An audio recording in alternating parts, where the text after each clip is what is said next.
Hello friends, welcome to my YouTube channel. તો આજે આપણે બનાવીશું દેશી ચણામાંથી બનતો એકદમ નવો નાસ્તો. દેશી ચણાનું સેવન હેલ્થ માટે ખૂબ જ ફાયદાકારક હોય છે. તો ચાલો બનાવવાનું શરૂ કરીએ. એ પહેલાં જો ચેનલમાં નવા હોય તો ચેનલને સબસ્ક્રાઈબ કરી લો. તો તેના માટે મેં અહીંયા 1 વાટકી જેટલા પલાળેલા ચણા લીધા છે. આ ચણાને મેં 7 થી 8 કલાક માટે પલાળી દીધા હતા. 7 થી 8 કલાક બાદ ચણાનેમાંથી પાણી નિતારી ચણાને કોરા કરી લઈ આપણે તેને એક મિક્સર જારમાં ઉમેરીશું. સાથે 2 લીલા મરચાં, આદુનો ટુકડો અને 7 થી 8 લસણની કળી પણ ઉમેરી દઈશું. ઉપરથી થોડું પાણી ઉમેરી મિક્સર જારમાં આને પીસી લઈશું. તો આવી મીડિયમ થીક એવી પેસ્ટ બનાવવાની છે. તો હું તમને બતાવી દઈશ કે આ રીતે એકદમ ઘટ્ટ પણ નહીં અને બહુ પાતળી પણ નહીં એવી પેસ્ટ બનાવીને આપણે રેડી કરી લીધી છે. તેને આપણે એક બાઉલમાં લઈ લઈશું.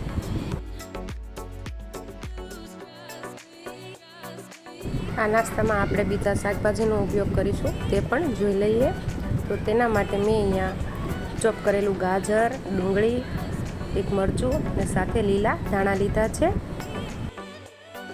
આ બધા શાકભાજીને આપણે આ બેટરમાં ઉમેરી દઈશું. તમે તમારી પસંદ પ્રમાણે કોઈ પણ શાકભાજી આમાં ઉમેરી શકો છો. જો તમારે કેપ્સિકમ ઉમેરવું હોય તો એ પણ ઉમેરી શકાય, ફણસ ઉમેરવું હોય તો એ પણ ઉમેરી શકાય. સાથે નાસ્તામાં એકદમ ચટપટો સ્વાદ આપવા આપણે અડધા લીંબુનો રસ ઉમેરીશું. સાથે રૂટિનના મસાલામાં કાશ્મીરી લાલ મરચું, હળદર પાવડર, ધાણા જીરું અને સ્વાદ અનુસાર મીઠું ઉમેરી દઈશું. અને આપણે લીંબુ ઉમેર્યું છે તેનો ટેસ્ટ બેલેન્સ કરવા માટે થોડી ખાંડ પણ ઉમેરી દઈશું. હવે ચમચાથી બેટરમાં બધા શાકભાજી અને મસાલાઓને સારી રીતે મિક્સ કરી લેવાના છે.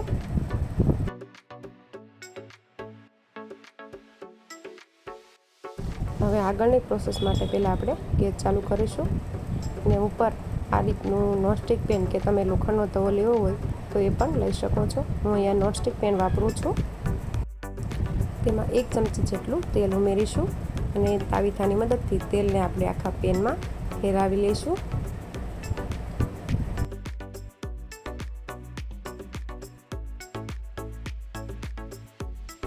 હવે જે બેટર બનાવીને રાખ્યું છે તેમાંથી 1 ચમચો ભરી આ રીતે આપણે તેલમાં ઉમેરી દેવાનું છે અને હળવા હાથે થોડું આ રીતે થોડુંક બેટરને ફેલાવી દેવાનું છે.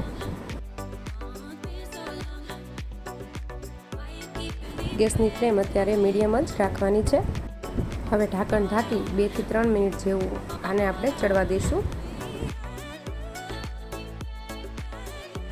3 મિનિટ જેવું થઈ ગયું છે ને આપણે ઢાંકણ ખોલીને જોઈએ તો આ રીતે આપણો જે નાસ્તો છે તે એક સાઈડથી થોડો ચડી ગયો છે. તો તેને આ રીતે આપણે તાવીથાથી પલટાવી લઈશું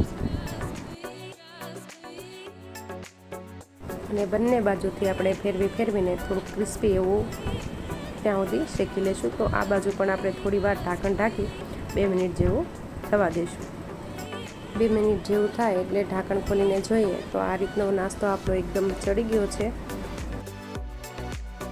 તો તમે જોઈ શકો છો આપણે આ રીતે પેનને હલાવીએ તો આ નાસ્તો એકદમ ચડીને તૈયાર થઈ ગયો છે. તેને પેનને પણ ચીપકતો નથી અને ઇઝીલી આ રીતે પલટાવા લાગ્યો છે. બાળકોને લંચ બોક્સમાં આપવા માટે આ પરફેક્ટ નાસ્તો છે અને હેલ્ધી પણ છે.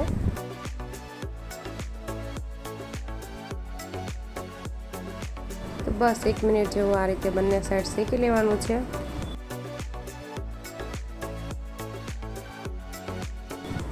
અને હવે આ નાસ્તો ચડીને તૈયાર થઈ ગયો છે. તેને આપણે એક પ્લેટમાં લઈ લઈશું.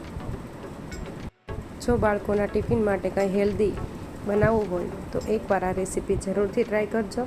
અને રેસીપી પસંદ આવી હોય તો લાઈક કરજો, શેર કરજો અને આવી અવનવી રેસીપીના વિડીયો જોવા માટે મારી ચેનલને સબસ્ક્રાઈબ કરી બાજુમાં આપેલ બેલ આઇકોન બટન દબાવજો.